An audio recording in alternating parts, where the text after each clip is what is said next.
inside the circle, the 11th annual even whiteboard prediction. Sean, this is where we write names on a board, but more importantly, tell the stories that exist at the Darby District. You're going to be sitting there all day. Why stay for one match or one kid when you can be there all day taking it all in? Allow Mark and Sean to bring you inside the circle.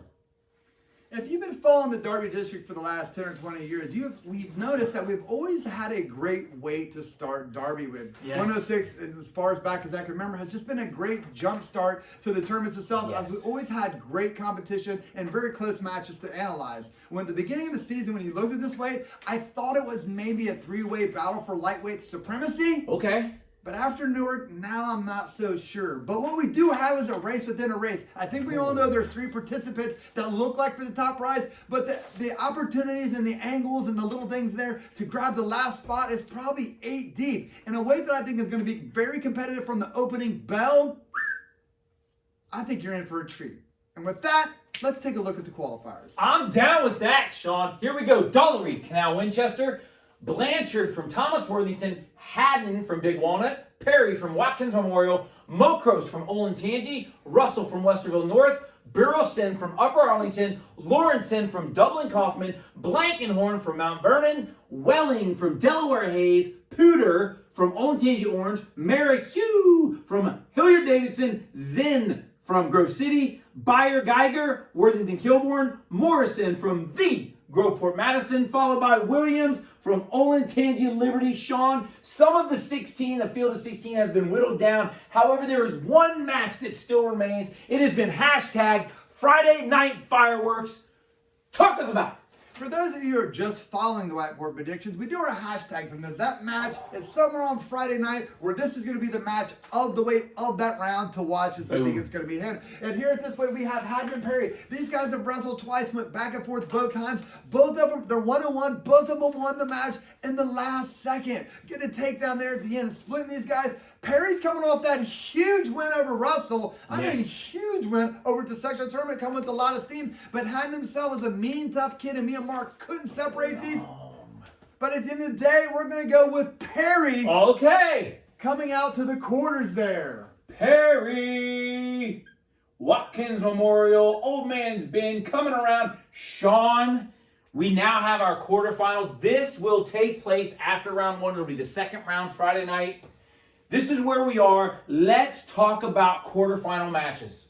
When I look at this weight class, we talk about the 3 main participants that we all think are really in the hunt to win the title. One thing that sticks out to me like a sore thumb is the 3 guys that are the favorites are extremely large 106 pounders. I can't remember in the last 20 years where we had 3 guys of that size competing in 1 year. Usually you have a guy who's maybe 2 that are bigger than the rest of the competition. These guys are cutting a lot of weight. And on day 2, which we're going to talk about a lot as we go through the whiteboards, how big are these guys going to get? The 3 favorites here, where we have Huggy Williams at the bottom, we have Blankenhorn there, and we have Mokros, kind of come out of a little similar easy quarterfinals here. I don't expect them to have that much resistance there, so we're going to have them moving out. We're going to start with Williams at the bottom, coming out there to the semis. Gotcha. We're going to have Blankenhorn moving out as well. Nice job. That's a big man.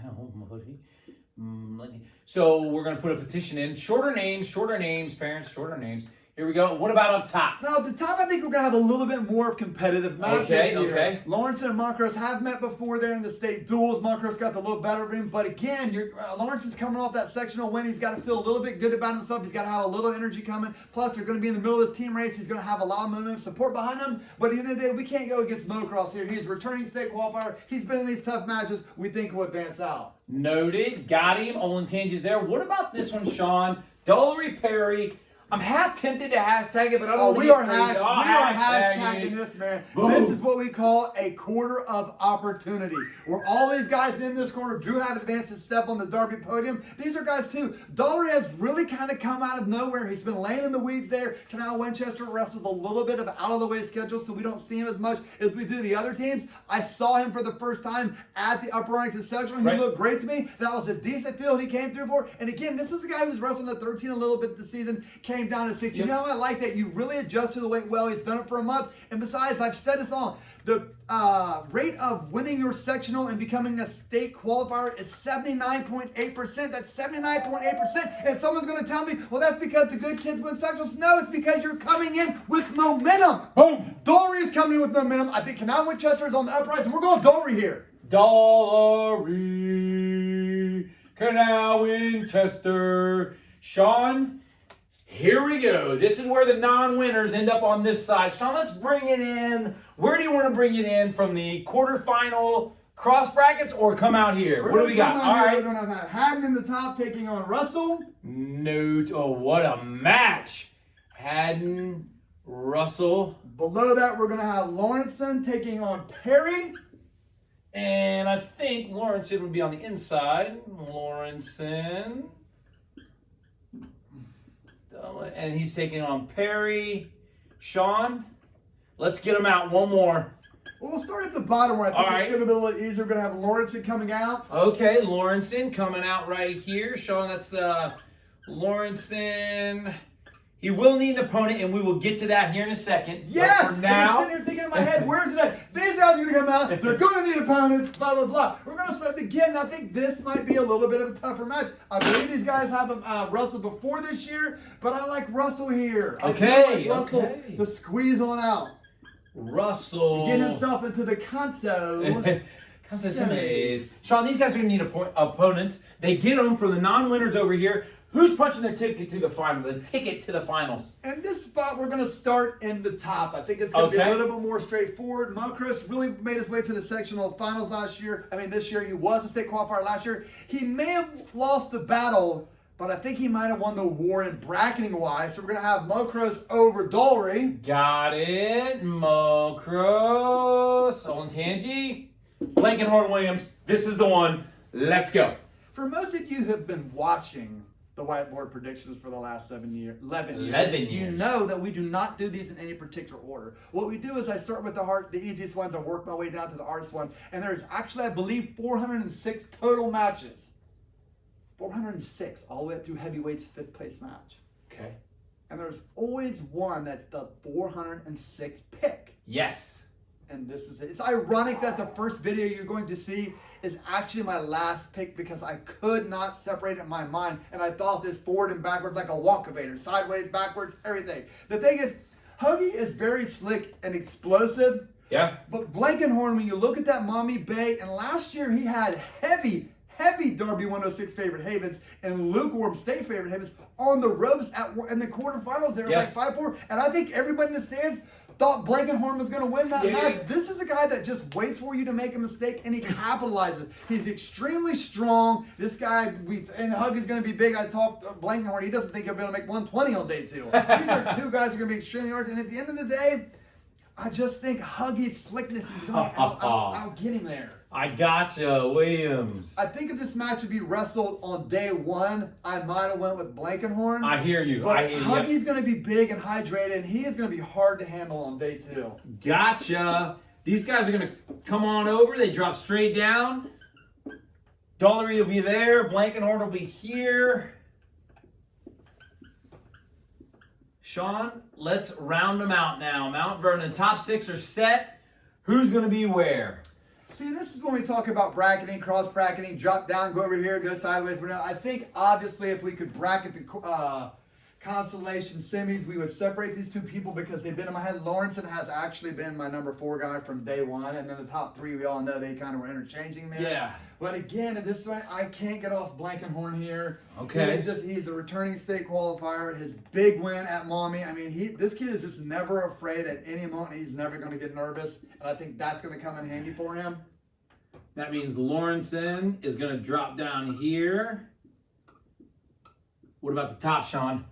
Every year, someone comes out of the clouds. And when I say that out of the clouds is they fall back early on Friday and let the field get ahead of them, and then they start picking people up. I don't know if Mark personally knows anyone who lost the first round at Derby and then came all the way back, winning 4 matches, become a state qualifier, but it does happen. In this situation, I think Russell's going to do that. Russell's the man this time. Boy, we got out of the gate at 106 at the Derby District, and we have one already. Sean? That means Dollery's going to drop down here. Dollery, Canal Winchester, got it.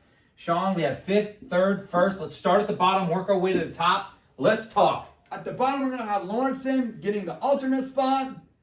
Wow, it's been a long day. Lawrenson, Dublin, Kaufman. What about 3rd? Third, we're going to go with Blankenhorn from Mount Vernon. Blankenhorn, Mount Vernon. Sean, let me hear it. Who we got? Champion Williams versus Mokros. Again, we go back to the beginning of the year where we had 3 guys who really couldn't separate them at all. These guys did wrestle in the sectional finals, and I think if there was any questions about how this is going to unfold, I think they were answered then. Plus, I think Williams is just going to be incredible on day 2. I think, regardless if he is to be upset, I think he's just going to be extremely hard to beat on day 2. And somebody's going to have the tournament of their life to beat him at this point of the tournament. So your champion, we will have Alexander Huggy Williams of Old and Tangy Liberty.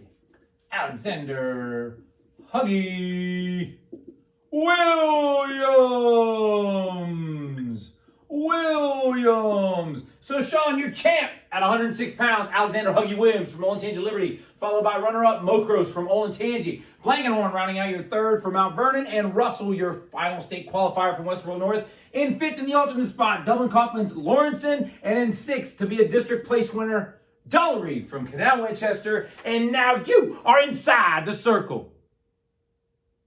Let's rock and roll, boys. Talking about like